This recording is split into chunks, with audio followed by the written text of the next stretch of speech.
Today's going to be answering some of your questions that I posted online on my Instagram. Got around 60 plus messages here, but I won't be able to go through all of them today, but I'll pick some of my favorites and answer the questions for you now. First question is, what are the best ways to connect with other players and coaches? Personally, what I've found is through social media.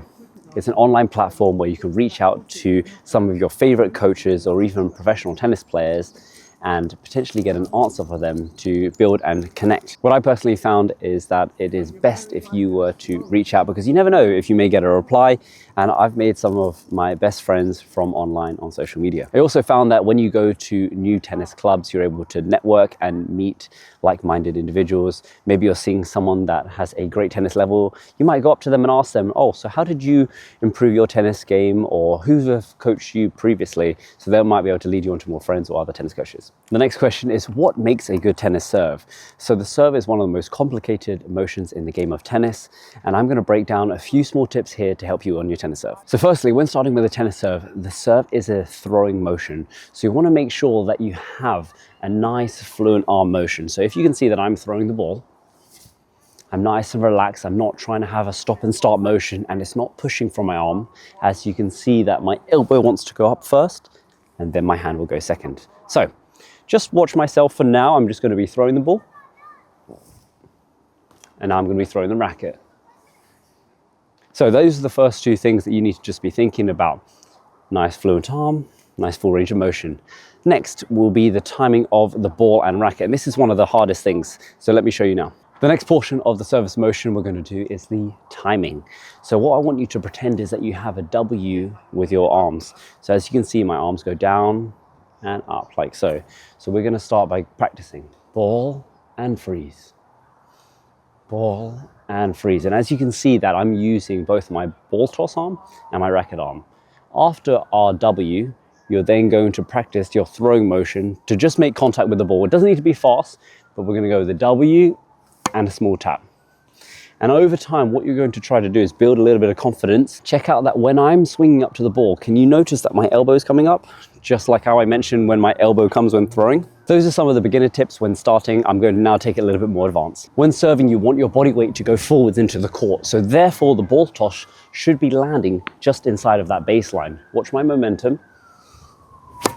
As you can see that I'm shifting my body weight up and into the court, and therefore my body weight will naturally fall forwards. And to make your serve a little bit more advanced, you can add different spins onto the ball. You might want to slice, you might want to kick, or you might just want to flatten it out. There's also different areas in the court you might want to aim for if it's wide, body, or tee. The next question is to how control the ball during a rally. So let me show you. I'm going to be rallying here with my dad, and what we're going to be doing is starting in the service boxes, and I'm going to make sure that I keep my racket closer behind the back of the ball before hitting. If I take my racket back really far and having a bigger loop and swing, it's going to be harder to time the ball because the racket is further away from the ball. Let me show you. So what I want you to notice is that my racket's in front of my body, and I just want to be just tapping the ball out in front. So small take back and just a gentle push. Good, just hit a few to my forehand, Dad. So as you can see on my forehand, I want my racket to just be out to the side with a small take back before guiding through my shots. And over time, you can then start to add a little bit more speed, but my racket still wants to carry on through the same pathway behind the racket and ball. Nice.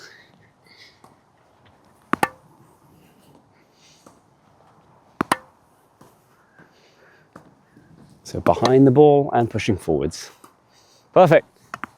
As you can see that we're getting some nice rallies going. The feet are always moving. We want to make sure that we're putting ourselves in a good position to where we can get behind the back of the ball and give us enough space between our elbow and our body in order to be able to swing through and into your shots. So you want to know my RF01 setup. Well, here it is. This racket is 300 grams. It also has a 16 by 19 string pattern to give you a little bit of spin, but also power. As you can see, the strings are a little bit further apart than my previous racket, which is about 18 by 20 string pattern, the blade. So notice how on the blade, the strings are a little bit closer together, giving you a bit more control, but less spin.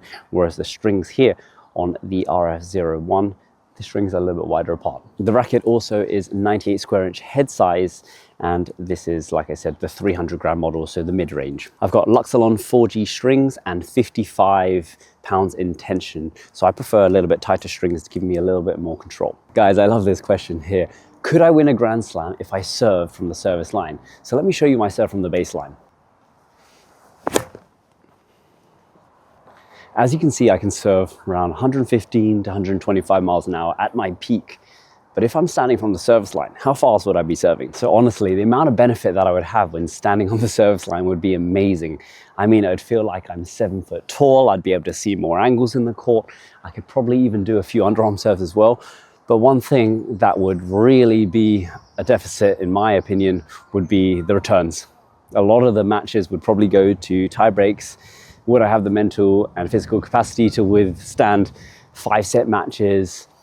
It could be tie breaks each set. I'm not sure if I could, honestly. I think the pros are at such a high peak level.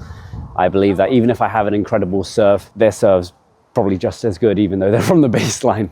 So it would be a real battle. I think maybe if I were to play a match against a pro and try that, that would be quite fun. Let me know in the comment section if you want to see that. But let me show you a few serves from the service line, just so you get a reference of how fast and how much angle I'm able to generate.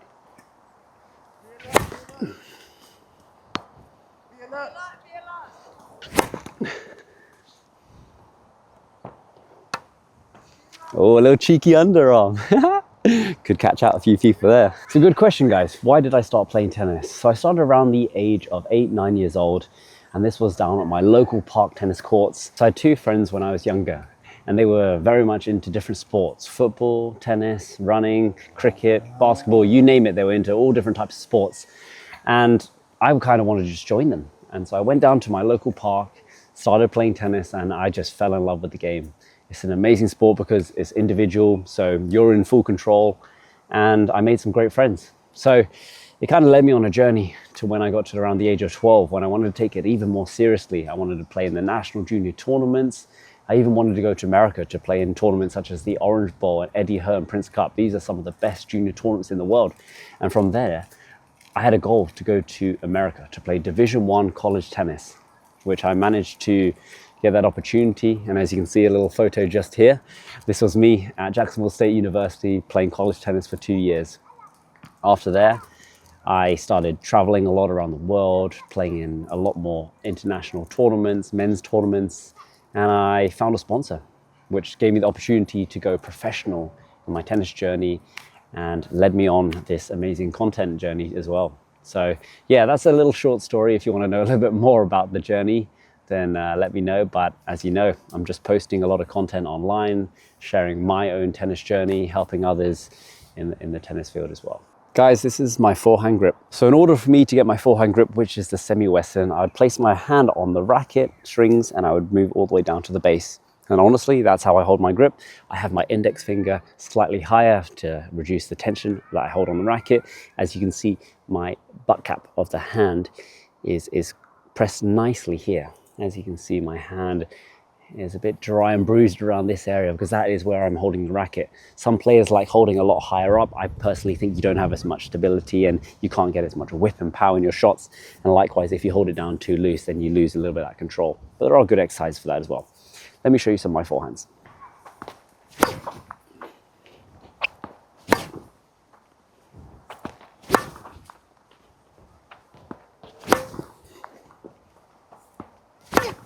I know you guys mentioned the top-down view, but I'm going to show you from the side because it's a little bit harder with my tripod. I'm not able to point downwards as much, but I want you to notice what I'm doing on my legs and arms when producing that power from the kinetic chain. What's key here is that I'm shifting from my back leg. So in terms of I'm a lefty, my left leg will be heavily planted. Righties, right leg planted. I'm exerting that weight from the ground into my shots. And as you can see, my hips are firing. My toes coming onto the tiptoe, and my hips are pretty much square to the court at the point of contact.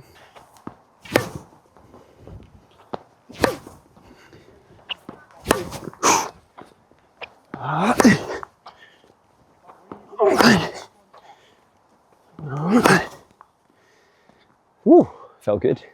Great question. When somebody serves deep and you need to hit the ball deeper into the court, what things can you think about? Let me help you out here. So firstly, let's start off with the court position here. As you can see that if you're receiving a deeper serve, you might want to stand a step or two behind the baseline. This will give you a little bit more time when seeing the ball coming towards you. Also, when receiving a faster serve, if you have a bigger take back behind your body, the timing of the ball coming onto the racket strings is going to be a little bit harder. So what I would advise is a slightly shorter take back to get the racket head and strings behind the incoming ball. So therefore, you're going to be a lot closer to making contact. So now you'll notice that I'm standing slightly further behind the baseline. I have a slightly more compact take back when receiving faster serves. And what I want to be aiming for is deep down the middle. So I want to go a little bit higher and aim for the biggest target in the court, which will be down the center. In tennis, when I teach, I have an imaginary zone that I would draw. It goes from here all the way to the outside of the court. And this is like that sweet spot zone, because if you aim into this area of the court, after your opponent has served and landed inside the court, if they are still remaining inside the court and you're able to hit into this D spot here, you're going to force your opponents to move backwards. So the goal is not necessarily to hit the ball as hard as you can, it's to focus on the placement over the power. So when I'm actually trying to work on returning deep down the middle, I want to be focusing on the height and depth of my shots, pushing them back rather than hitting it as hard as I can. Whereas typically on a second serve, the serves will come a little bit slower. Most opponents would hit the serve slower, they might have a bit more spin to the ball, and therefore you can actually have a stronger court presence. You'd stand slightly inside the baseline, you might want to have a slightly bigger take back because you have more time, and then you might want to accelerate when moving your body weight forwards. Again, aiming towards the bigger targets is very important. Another way that I like to aim is going cross court with my forehand across my body, and likewise backhand across my body. It's a bit more natural. So I've got a challenger here, Tammy. She's asked me if I want to challenge her in a tennis match, and if I'm brave enough. Well, Tammy, let me take that challenge on. I know you're a current professional right now, so you must have a busy schedule, but let me know a time and place, and I can't wait to challenge you. This is a great question. How can you improve as a tennis player? So I personally base on 4 things. So one would be the mental, physical, tactical, and technical. And in order to build a tennis player, it's very important to work on these each and every aspects of your game. What's quite difficult is you only have 1 hour, let's say, of training. How are you going to fit everything in? I would break it up into very specific training. So I would have focus, concentrated drills each and every day to improve your tennis. Being agile, light on your toes, putting yourself in a good position when striking is very important. And technically working on small foundations in your game is important as well when starting out. When working on your tactics and decision making, this will come with playing more matches and also practicing against different levels and abilities. Personally, I would say that if you're playing against different players of different levels, you play 25% that are not as good as you, 25% that are a lot better than you, and 50% of people that are roughly the same level as you. And finally, the mindset. That's one of the trickiest ones I would personally say, as tennis is an individual sport. I would personally work on it with speaking with a tennis coach or friends, getting advice from them. I would also try to focus on things that you can control in your own game. So you can't control the wind or the sun in your eyes. You can't control how hard you're working, your attitude, your effort, your work ethic on the tennis court, and making sure that you're trying to do the small things every single day to improve yourself and develop over time. So I hope that helps. So what's been your favorite outfit this year? Good question. I would personally say it's the Desert Collection. And as you can see in these photos just here, the clothes were absolutely stunning. It matched the vibe of the desert. And yeah, the blue color of that desert colorway is one of my favorites. I'm also very excited to see what other collection that Wilson have coming out later this year. I've heard a few things in the pipelines. Can't say anything yet, so stay tuned for what's to come. Good question here. So I recently got a chance to go to the Silverstone racetrack, and this was a Porsche experience. So thank you to my girlfriend for inviting me down to give me a chance to drive these awesome cars. I got to drive 2 cars. One was the Spider and one was the GT4, and these cars have been an absolute dream of mine. I think personally I would say a goal of mine would be to own a Porsche 911 one day.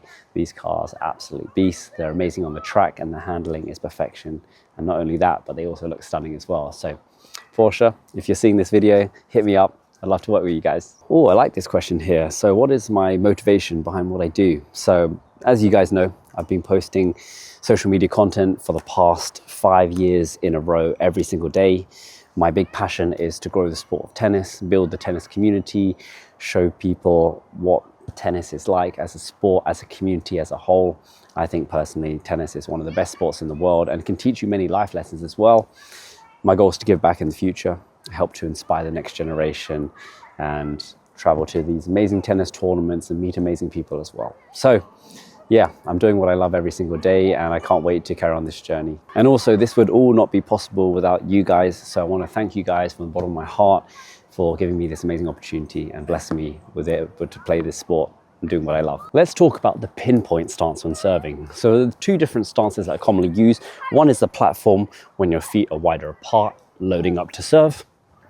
Whereas the pinpoint, your feet will actually come together before driving up. What I really find that a lot of players struggle with is getting comfortable in this position here, because they feel like they're losing their balance, especially when they're placing the ball in the air and they might be leaning off to one of the sides. So one of the exercises I like to start is by keeping your feet together. Starting in the half serve position, what we're going to do is we're going to practice by placing the ball into the air and hitting your serve and holding your balance where your feet are staying still. You'll notice that when I'm tossing the ball up, if the ball is not in the right position, I can't hit it. My feet cannot move. So if you can get really comfortable with keeping your feet still and hitting, therefore you're going to be working on your ball toss and alignment. Notice how my arm is a straight raise.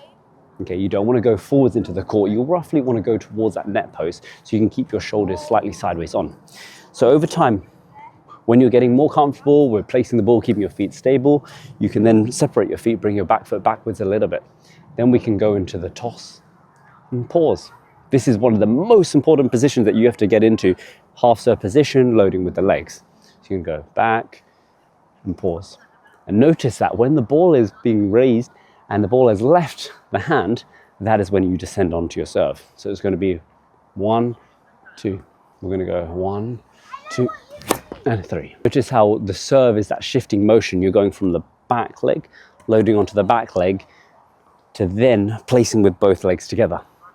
And what's very important is that when you're hitting that pinpoint stance, both your feet are tied together to help you with loading. So I hope that helps you with the balance and with the ball toss when working on your pinpoint serve. So what is my weekly workout routine? I like to do 3 different workouts a week. One is push. So it might be shoulder press, bench press, push-ups. It might be squats, which you're pushing up with your legs. I like also working on a lot of single leg movements. In tennis, it's very important to work on the unilateral parts of your body. So a lot of single leg split lunge jumps. It might be jumping like so. It might be single leg lunges. It might be sideways lunges as well. These are very important things I'm working on as a tennis player. As a tennis player, usually you're not perfectly balanced symmetrically. So that's why it's important doing single arm exercises or single leg limbed exercises. And on the Wednesday, I would do a pull workout. So this might be rows, pull-ups, variations. You can also work on the wide or the narrow. And I like doing a lot of single arm rows as well. I might be kind of bent over like this, and I'll do single arm rows as well. And like I said, it's very good for the unilateral part of your body. Another thing that I like to work on is not only on the push and pulling, but the explosive, the plyometric exercises, which comes to my last day, which will be on the Friday. And these exercises are explosive. So these might be squat jumps, split jumps, lateral hops, and various exercises just like so. I've even done a lot of these med ball throw exercises. It kind of mimics what you do in a tennis field as well, because as you know, tennis is an explosive sport. I also do daily mobility and stretching when needed, and I get massages every now and then as well, but I use a foam roller or a small hard ball as well. This helps me to limber up my body if I have any knots or any little small things in my body that I need amended. So that's it. That's my workout. I do plenty of mobility and stretching pretty much every day. And then I have 3 different workouts. I have a push, a pull, and a legs day. But also these vary depending on week to week. And if I'm feeling any niggles in my body, I tend to work on specific areas a little bit more. Any questions on that workout side, then feel free to leave them in the comments. I know this is a bit brief, but I can't get into full detail. Maybe I'll make a full video on my workout split. So let me talk to you about the different types of rackets. So personally, what I would say, if you're more of a beginner level or just starting out, I would go with a slightly bigger head size. So on this racket here is the Wilson RF01. This has a 98 square inch head size, so which is a little bit smaller, meaning the sweet spot is tiny. As you can see, it's probably the size of my fist. Whereas on a racket that's 100 square inch, that's 2 inches bigger than this one, will give you a little bit bigger sweet spot. I personally would say range between the 100 square inch head size to 105 square inch head size. Also, when starting out in terms of the weight, I would go with a racket about 280 to 290 grams in terms of the weight. The heavier the racket, the harder it will be to swing and the more strength you will need behind your shots. So when developing and you're more of an intermediate level player, then I would personally maybe look to rackets that might be a 98 square inch racket head size and possibly a little bit heavier racket, maybe around 300 grams. Also, when thinking about the different types of string patterns, I would personally have a bit more of that open string pattern, something that's like a 16 by 19 string pattern. Therefore, the strings a little bit further apart, giving you more power and more spin. If you're a little bit more advanced to the intermediate or advanced, then maybe you can have a little bit more closed. Some players on the professional tour do like a bit more open strings, maybe that 16, 19. It's very, very common. But personally, I like the 18 by 20 string pattern. It just gives me that little bit more control when hitting. There's a variety of different string patterns from 18 by 19, 16 by 20, and these can be a little bit complicated as well. I'd personally, when starting out, just go with a slightly bigger head size. 100 square inch will do you very well. If you add more of an advanced level, then you'll see some players that actually spec their racket to their own personal likings. They might add a little bit more weight on the rackets on the side, as you can see on the 3 o'clock or the 9 o'clock, or they might even add a weight at the top of the frame as well. This might give them a little bit higher swing weight. So some players will even go up to 330 to 350 grams in terms of the weight of the racket. Therefore, their plow through when they're striking will give them a little bit more comfort, especially when hitting at speeds over 100 miles an hour consistently. Rackets differ from person to person as well, and all the brands are pretty solid. I would personally say that since I've been using Wilson rackets, I've been a big fan of the blades for control, the RF01 for a little bit more power and spin. But personally, if you have a racket that you are interested in, feel free to let me know and I can give you my thoughts on those different rackets. Thank you so much for your questions. I've received over 60 plus questions, so I'm afraid I'm not able to answer them all. I've tried to answer as many as I can, but in future videos, I'll definitely do more Q&As and hopefully I can help you either in the tennis tips, the online coaching, or any other things in that respect. I've had a lot of fun answering the different questions, and I'll definitely do some more on my social media platforms on Instagram as well. So feel free to hop onto there to check out my other content. And as always, guys, if you like this type of content, then please be sure to subscribe, like, and comment. It really helps my channel to grow. And stay tuned to my future videos to come.